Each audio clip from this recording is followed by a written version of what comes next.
हमें दूसरों पर किए गए उपकार को भुला देना चाहिए, परंतु यदि किसी ने हम पर उपकार किया है तो उसे नहीं भुलाना चाहिए।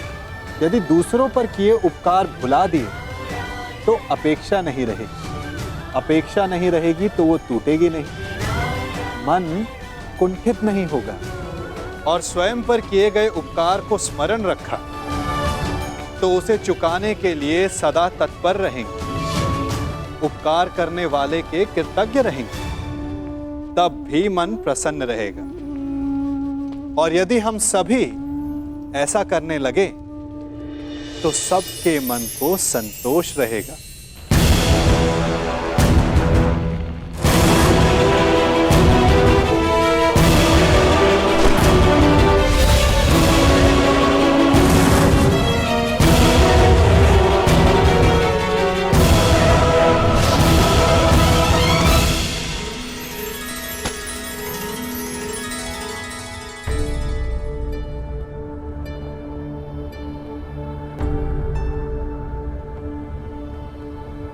इस सुगंध से तो प्रभु परशुराम का तेज स्मरण हो आया। ये कैसा प्रहार है? प्रहार नहीं, आभार है दाऊ।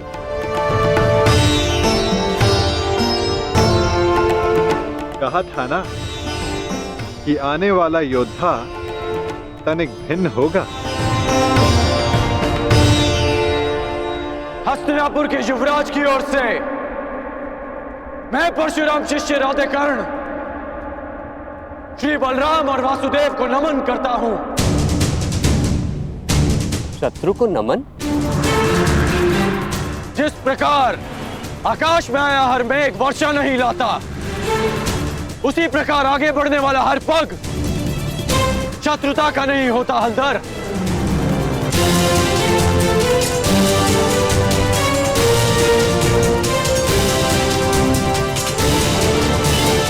हस्तिनापुर की मित्रता स्वीकार करें। शत्रुता का विकल्प तुमने ही चुना था कर्ण। जब मित्रता ही करनी थी तो अश्वमेघ यज्ञ का अश्व रोका क्यों? ताकि यज्ञ पूर्ण करने की आपकी मंशा और आपके वीरों का परिश्रम व्यर्थ ना जाए।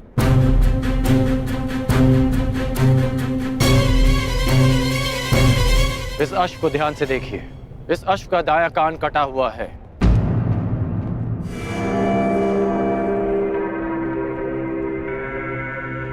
अर्थात इसका अंग भंग है, और नीति अनुसार अंग भंगित अश्व के साथ किया गया यज्ञ फलदायी नहीं होता। इसलिए मैंने आपके इस अश्व को रोका।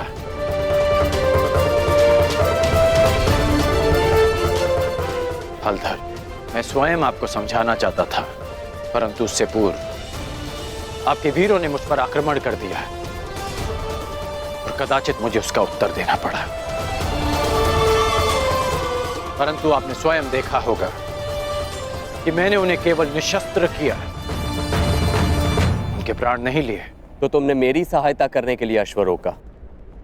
अद्भुत, हम प्रसन्न हुए।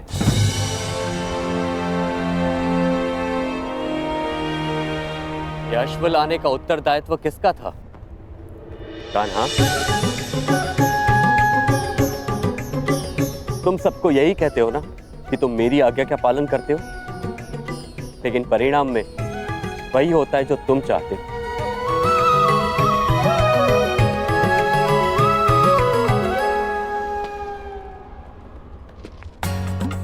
अब क्या करूं दाऊ, मेरा भाग्य ही ऐसा है। भाग्य नहीं, धूर्तता है तुम्हारी।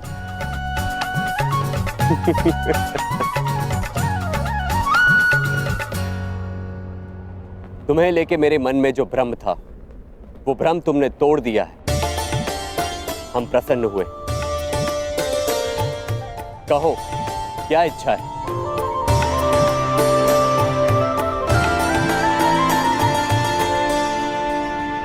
आपसे मित्रता की इच्छा है हलधर।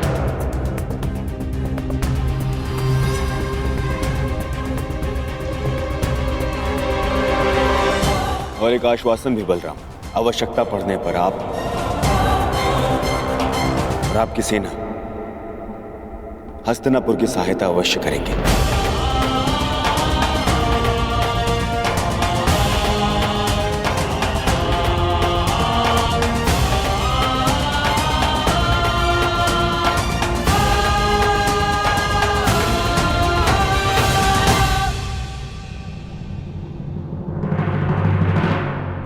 स्वीकार है।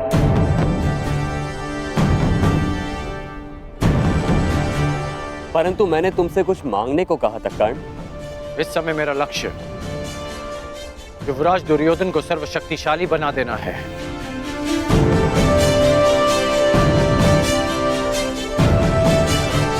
इसलिए मैं चाहता हूं कि आप युवराज दुर्योधन को गदा युद्ध की शिक्षा दें और इन्हें संसार का सर्वश्रेष्ठ गदाधारी बना दें। स्वीकार है।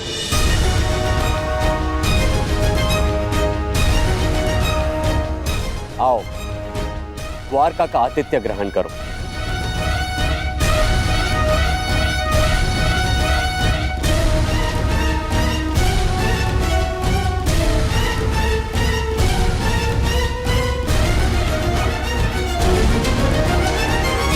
कर्ण, वरदान तुम्हें मिला था और तुमने उसे मेरे लिए उपयोग किया।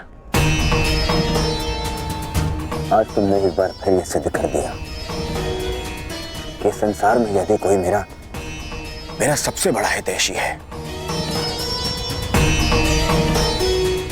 तो वो तुम हो कर्ण। मैं हस्तिनापुर का हितैषी हूं युवराज, और हस्तिनापुर युवराज का सेवक।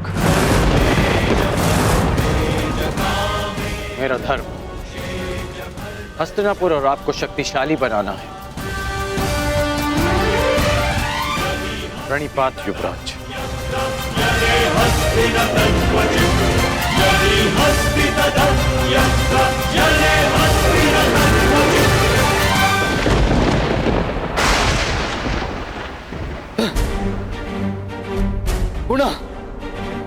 पुनः मेरे प्रयास आज सफल हुए।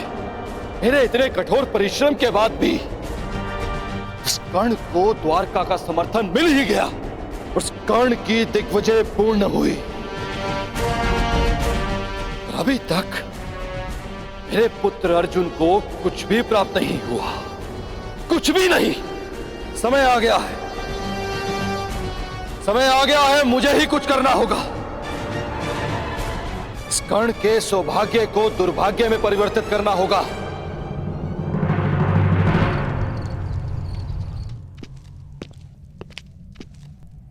दिग्विजय पूर्ण हुई कर्ण।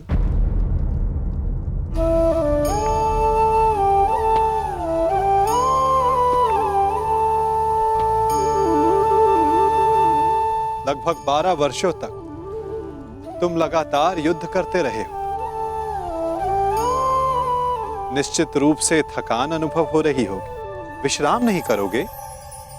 मित्रा के लिए शरीर की थकान से अधिक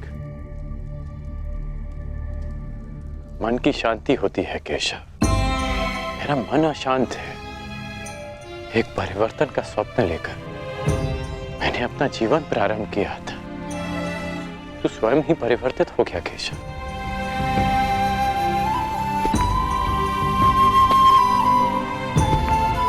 परिवर्तन चाहते हो और स्वयं के परिवर्तित होने से घबराते हो। ये दोहरा व्यवहार उचित नहीं राधे। मैं ऐसा परिवर्तन नहीं चाहता था केशव। मैंने सदा स्वतंत्रता की कामना की थी, और आज स्वयं मैं हस्तिनापुर का दास बन गया।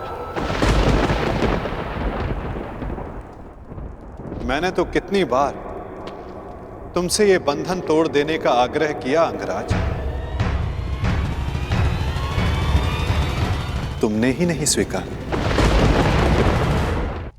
जानते हो मन में संतोष क्यों नहीं है? क्योंकि लक्ष्य शुद्ध होने के साथ साथ साधन और सहायक भी शुद्ध होने चाहिए। और तुम ये भली भांति जानते हो कि तुम्हारे सहायक कैसे हैं। मित्र, अब भी समय है तुम्हारे पास। नहीं केशव, समय बीत चुका है। मैं अपना वचन नहीं तोड़ सकता। मैं आपसे पूछता हूं, आपने भी तो कई वचन दिए होंगे। क्या आप अपने वचन तोड़ सकते हैं?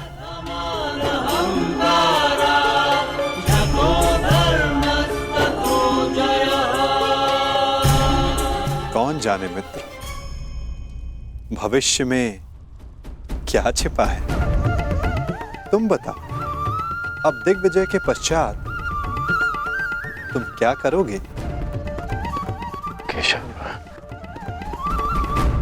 मेरा मन अशांत है। सोच रहा हूं कि हस्तिनापुर जाने से पूर्व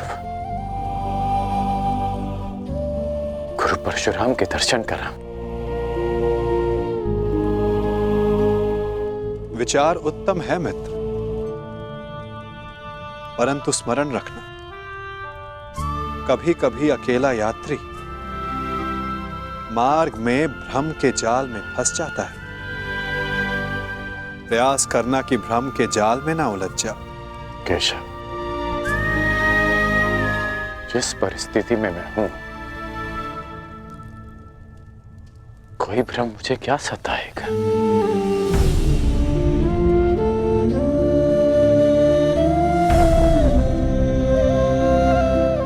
आपकी मुस्कान मुझे बहुत शांति देती है केशव। आज्ञा दीजिए।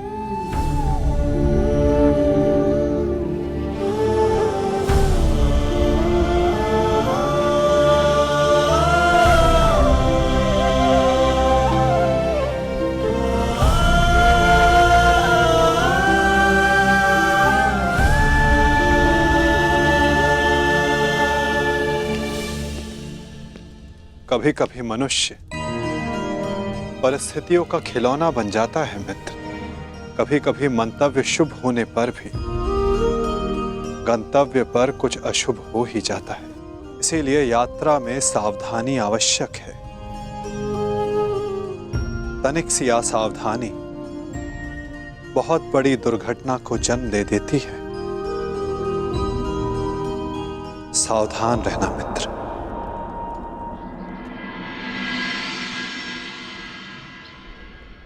अपने गुरु से भेंट करने से मैं तुम्हें रोक नहीं सकता मित्र, परंतु मैं चाहता था कि तुम मेरे साथ में हस्तिनापुर चलो।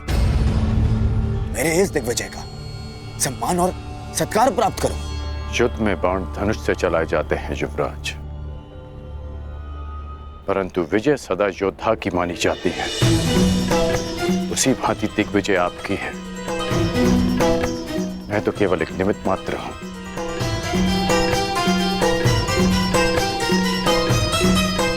आज्ञा दें।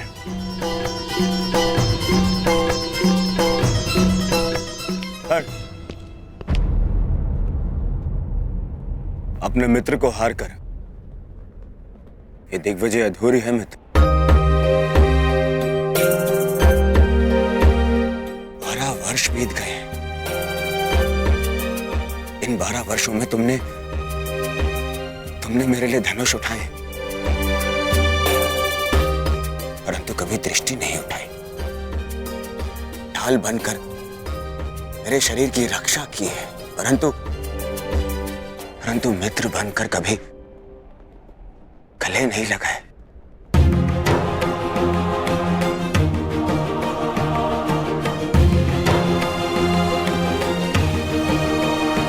मुझे तो यह समझ में नहीं आता कि वनवास उन पांडवों का था या मेरा। बस मित्र, अब तो क्षमा कर दो मुझे। एक दिग्विजेता को अपने सेवक से क्षमा मांगना शोभा नहीं देता युवराज।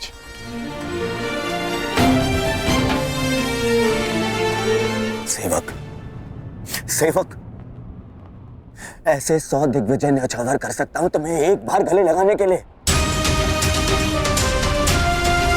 बस एक बार मेरी आंखों में देखकर मुझे मित्र पुकार के एक बार गले लगा लो मित्र।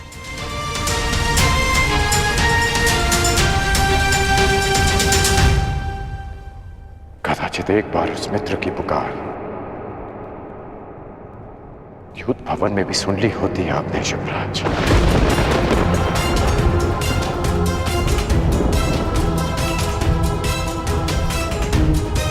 अब जो आपके सामने खड़ा है वो आपका और हस्तिनापुर का सेवक अंगराज कर्ण है, आपका मित्र राधे कर्ण। द्रौपदी के अपमान की ज्वाला में भस्म हो चुका है।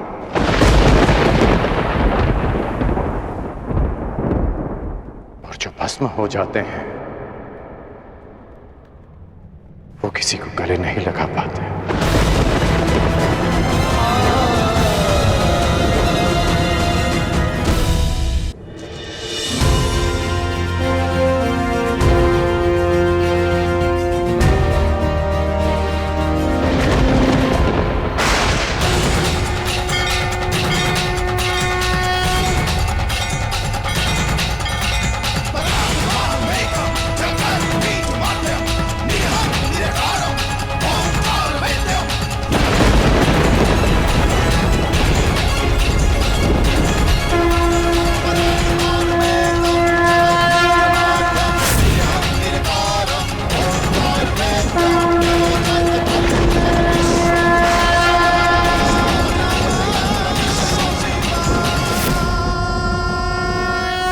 स्वागत है देवराज।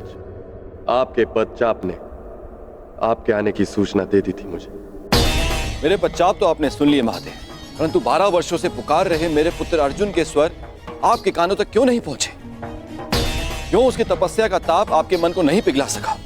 यदि अर्जुन आपका पुत्र ना होता तो क्या तब भी आप उसका कष्ट लेकर मेरे पास आते? स्वीकारता हूं कि मुझे मेरे पुत्र से मोह है, परंतु सबको होता है। अब स्वयं ही बताइए, क्या दोष है मेरे पुत्र अर्जुन में, या उसकी इच्छा पूरी कर सकने के योग्य नहीं?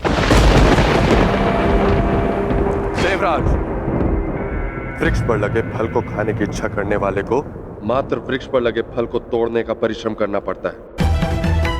मोती की आकांक्षा करने वाले को सागर के तल तक जाने का परिश्रम करना पड़ता है। ठीक उसी प्रकार अमृत पीने की इच्छा करने वाले को भी गहन साधना का विष पीना पड़ता है। आपका पुत्र मुझसे पशुपतास्त्र की इच्छा रखता है। यह विध्वंसकारी अस्त्र उसे देने से पहले यह जान लेना आवश्यक है कि क्या वो उसके योग्य है। शक्तियों के साथ साथ उत्तरदायित्व भी बढ़ता है। यह जान लेना आवश्यक है कि क्या वो ये उत्तरदायित्व उठाने योग्य है या नहीं। पशुपतास्त्र पाना है, कई परीक्षाओं का सामना करना पड़ेगा अर्जुन को। अपने पुत्र के मोह में आपने क्या क्या किया है, मुझसे कुछ छिपा नहीं। पूरे पुत्र को नीचा दिखाने के लिए आपने देवराज पद की गरिमा को किस तरह लांछित किया है, भली भांति जानता हूं। देवराज, यदि एक पिता अपने पुत्र की परीक्षा लेता है तो पुत्र प्रशंसा पाता है। जब एक पिता पुत्र की प्रशंसा करता है तो पुत्र केवल परीक्षा पाता है। आशा है कि अगली भेंट देवराज इंद्र से होगी, पुत्र मोही पिता से नहीं।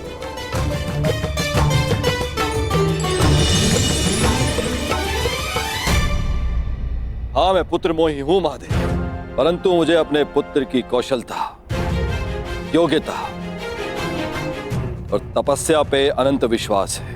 आपकी प्रत्येक परीक्षा में मेरा पुत्र अवश्य सफल होगा। किंतु जिस कारण आपने उस कर्ण के लिए देवराज इंद्र को अपनी दृष्टि नीचे करने पर विवश कर दिया, कर्ण को ऐसे परीक्षा में डालूंगा कि वो कभी सफल नहीं होगा। उस दिग्विजय कर्ण को दिशा विहीन कर दूंगा, महाशाप दिलाऊंगा उसे।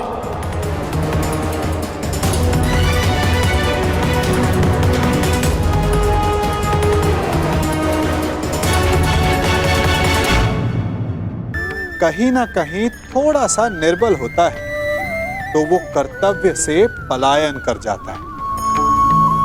तनिक सोचिए, बिना कर्तव्य के लक्ष्य पाना क्या आपको आनंदित करेगा? नहीं ना, क्योंकि कभी ना कभी लक्ष्य आपकी परीक्षा लेता है कि क्या आप कर्तव्य निभाने में सक्षम हैं या नहीं। लक्ष्य आपको तभी चुनेगा जब आप कर्तव्य को चुनेंगे। उस दिग्विजय कर्ण को दिशा विहीन कर दूंगा, महाशाप दिलाऊंगा उसे, और महाशाप पाने के लिए उस कर्ण से महापाप करवाऊंगा।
गौरांग वत्स, तनिक प्रतीक्षा करो, तुम्हें भी अपनी माँ का दूध पान करने का अवसर मिलेगा।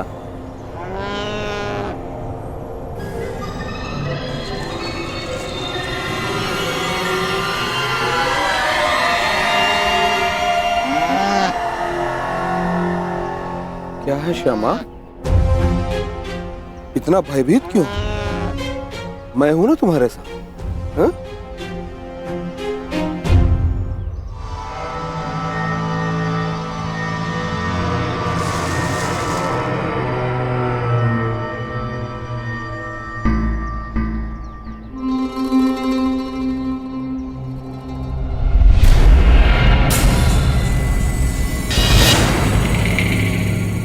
अपना मंतव्य ज्ञात है ना?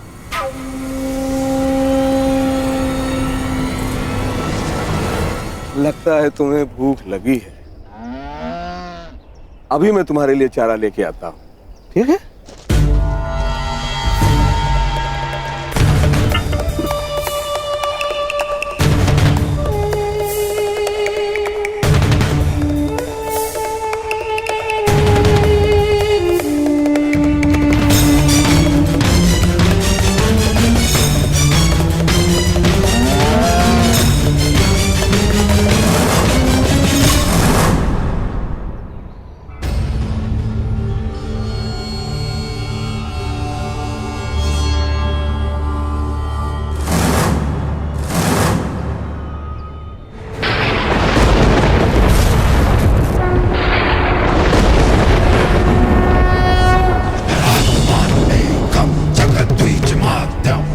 कड़ा लक्ष्य कड़ी तपस्या से नहीं, कड़ी परीक्षा से मिलता है अर्जुन।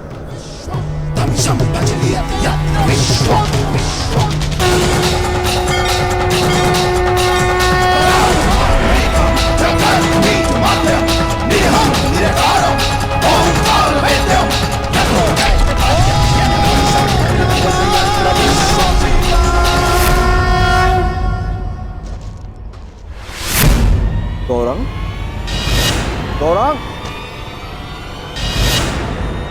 गौरांग, गौरांग! क्या हुआ स्वामी?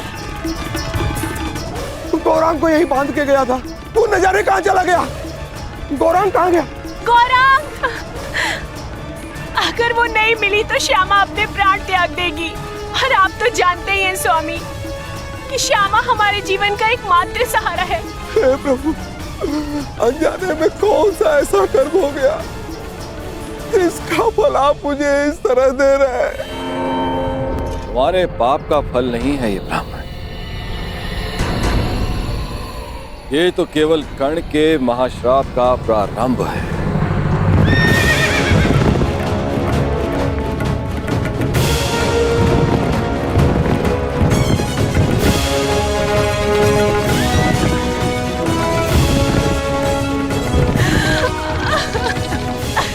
गौरांग, गौरांग, गौरांग। क्या हुआ ब्राह्मण देव? आप सब इतना विलाप क्यों कर रहे हैं?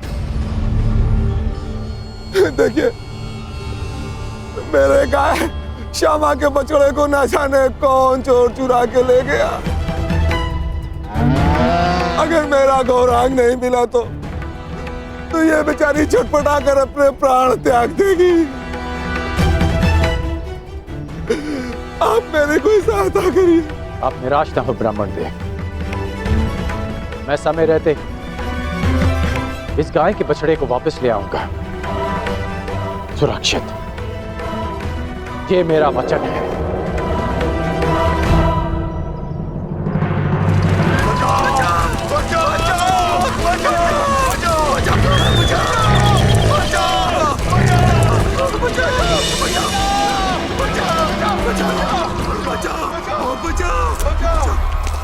हे तपस्वी, अपनी तेज के प्रयोग से इस भयंकर प्राणी से हमें त्राण दिलाओ। क्यों ये हमारे लिए अपने वर्षों की तपस्या भंग करेंगे? भागो, अब कोई हमारी रक्षा नहीं कर सकता। भागो। नहीं,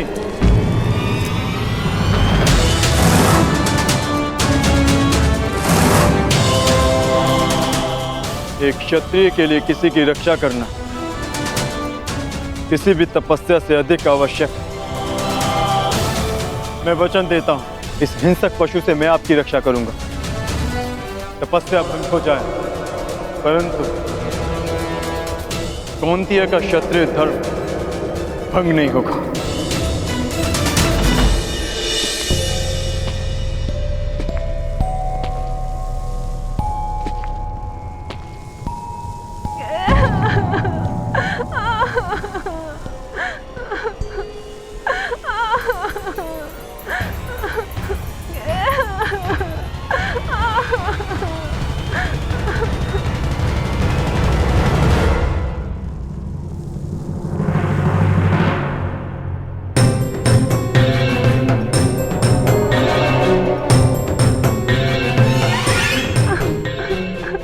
भयभीत मत हो छोटे मित्र।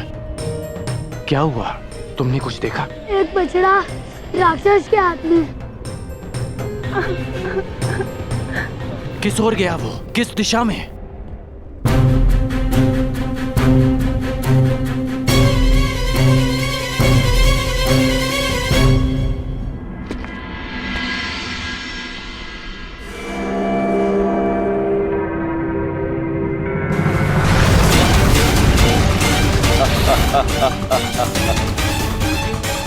जाओ कर्ण, जाओ, अपने विनाश की ओर जाओ।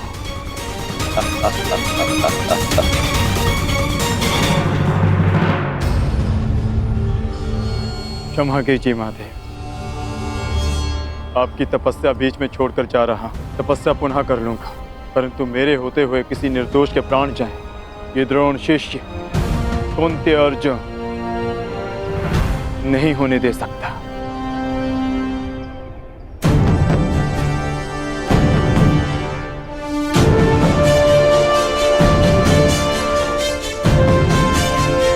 अपने उत्तरदायित्व का भान तो है इसे। अब देखना यह है कि शक्ति को संभाल पाने का सामर्थ्य है या नहीं।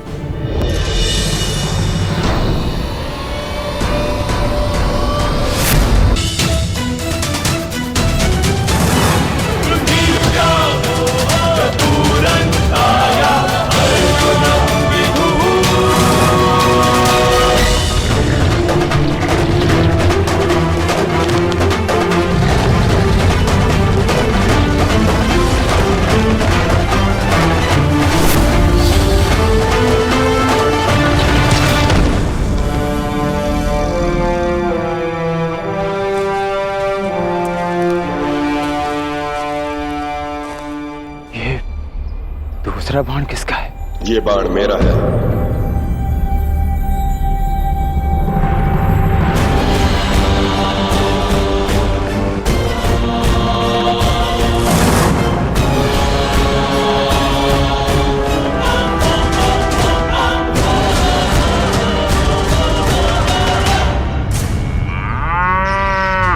आनंद आ गया आज। बड़ा कोमल भोजन मिला है।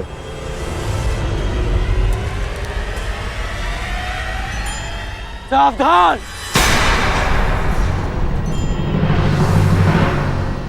मैं तुम्हें चेतावनी देता हूं कि इस बछड़े को छोड़ दो।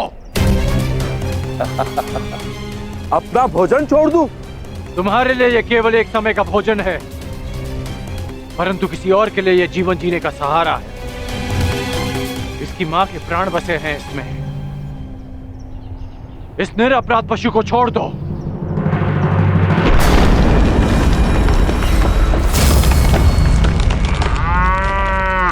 ये मेरा भोजन है, नहीं छोड़ूंगा इसे। मैं तुम्हें वचन देता हूं कि मैं तुम्हें भरपेट भोजन करवाऊंगा। बड़े दानवीर हो, परंतु मैं राक्षस हूं, बल से अपना खेत करता हूं। नहीं छोड़ूंगा इसे। और मैं इसे लेकर ही जाऊंगा। तो तुम्हें इसे प्राप्त करने के लिए मुझसे युद्ध करना होगा, मनुष्य। ये लक्ष्य मेरा था, तुमने बाण क्यों चलाया? इसका नाश करना मेरा कर्तव्य था। अब प्रश्न ये उठता है कि लक्ष्य किसने पहले भेदा और किसका कर्तव्य पहले पूरा हो। इसका वध तो मेरे बाण ने किया, परंतु आप इसे ले जा सकते हैं महोदय। ये मेरे किसी काम का नहीं।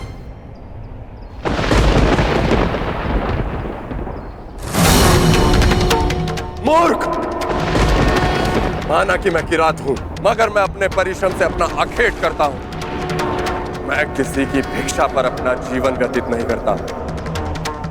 इसे तो मैं अवश्य लेके जाऊंगा, परंतु इसे ले जाने से पहले मैं ये अवश्य सिद्ध करूंगा कि इसे मैंने मारा है। तुम कौन हो, कहां से आए हो और क्या सिद्ध करना चाहते हो? मुझे इससे कोई लाभ नहीं। ले जाओ इसे।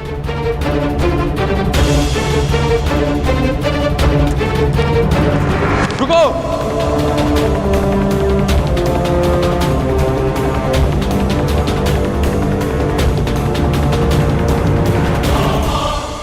बिना ये निर्णय किए कि मेरे बाण तुम्हारे बाणों से अधिक तीव्र और अधिक तीक्ष्ण है, मैं यहां से नहीं जाऊंगा।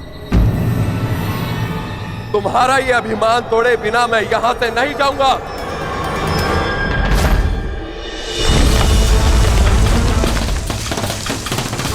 तुम मुझे युद्ध करने के लिए विवश कर रहे हो।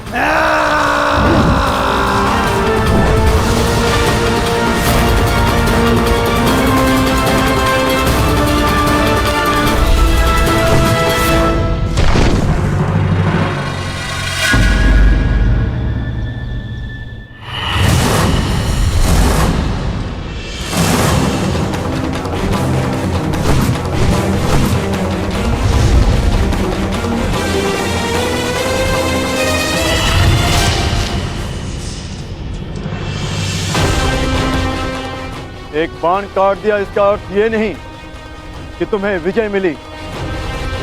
मेरे पास बाणों की कमी नहीं। मेरे पास भी बाणों की कमी नहीं है।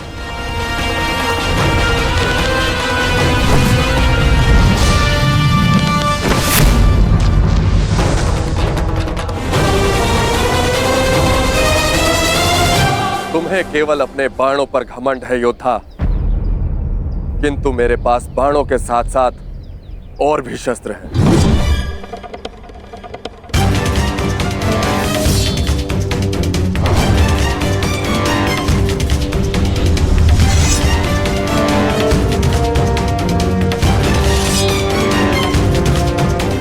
तलवार उठाओ योद्धा। युद्ध अभी तक समाप्त नहीं हुआ है और ना ही तुम्हारा अभिमान अभी तक टूटा है।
बहुत हुआ खेल, अब अपने इष्ट को स्मरण कर लो किरात, क्योंकि वैष्णव अस्त्र से अब तुम्हें कोई नहीं बचा सकता।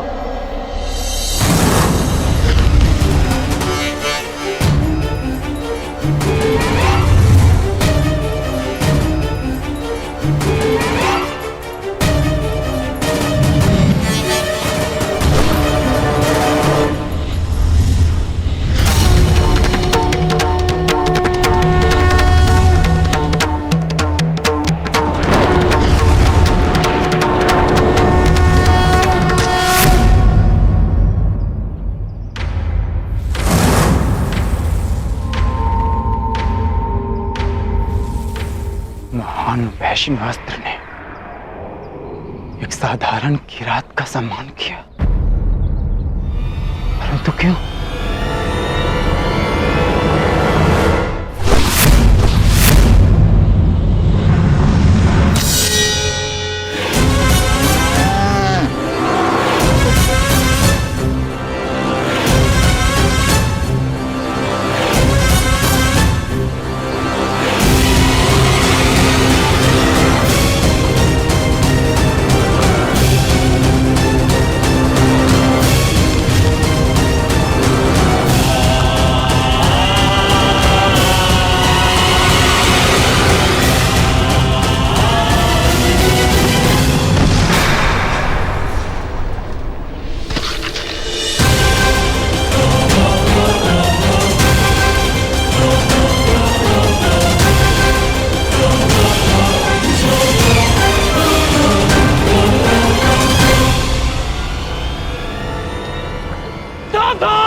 आ गया है राक्षस। ये मेरा नहीं, तुम्हारा अंत है कर्ण।